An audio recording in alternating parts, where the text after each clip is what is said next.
A clause which is there which criminalizes performances, how does it affect, say, a street performer? Why do you think it's unconstitutional?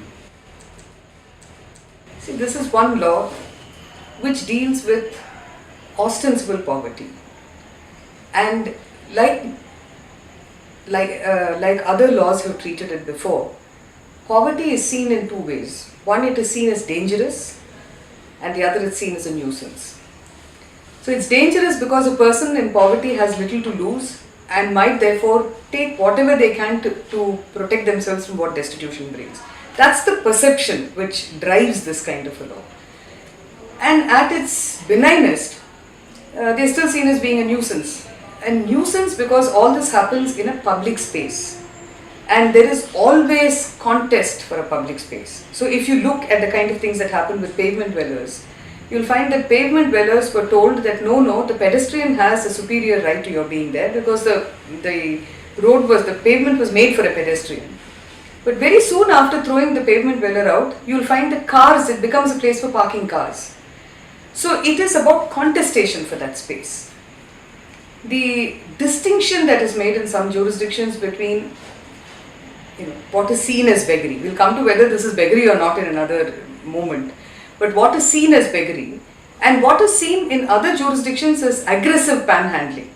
That is, if a person has a requirement, has a need, and they come and approach you saying that I have this need, will you help me?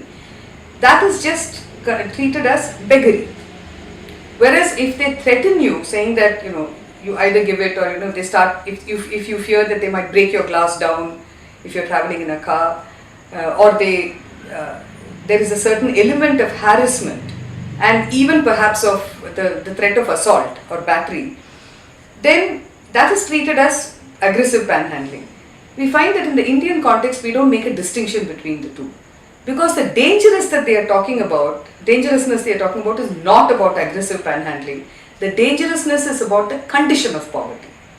So we call these offences, because they become offences in the eyes of the law, we call them status offences. And those who are caught in those circumstances are treated as status offenders.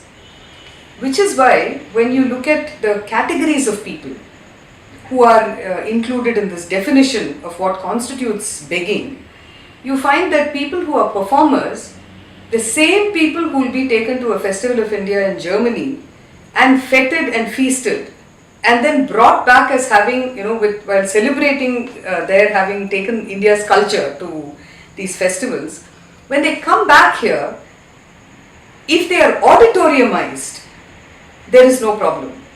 But if they are on the street and create their own auditoria in public spaces, because that's where they get their audience, then that is seen as causing a nuisance. कितना सिक्का है sir? दो. हाँ? दो है? ध्यान से देखिए, 4 है जनाब. हाँ? 2 है. मैं गिनती कर देता हूँ. 1, 2, 3, 4. ठीक है जी, 4 सिक्का है? हाँ जी? 2 है. 1, 2, 3, 4. ठीक है, 4 है.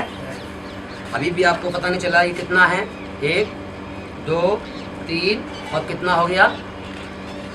हाँ? 2 ही है.